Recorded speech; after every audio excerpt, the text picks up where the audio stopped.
দক্ষিণ আফ্রিকাকে হারিয়ে শ্বাসরুদ্ধকর ম্যাচে ৭ রানের জয় পেয়েছে ভারত, উঁচিয়ে ধরেছে বিশ্বকাপ।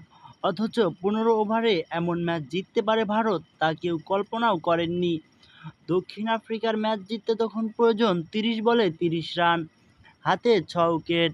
সেখান থেকে দারুণ বোলিং করে ম্যাচটা নিজেদের দিকে হেলিয়ে দেন বুমরাহ।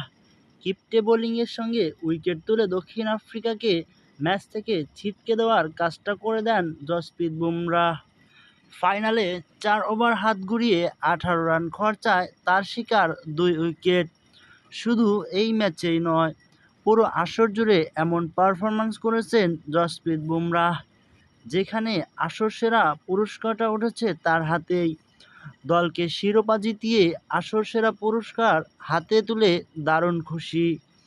টুর্নামেন্টে সেরা হয়ে বুমরাহ বলেন, পুরো টুর্নামেন্টে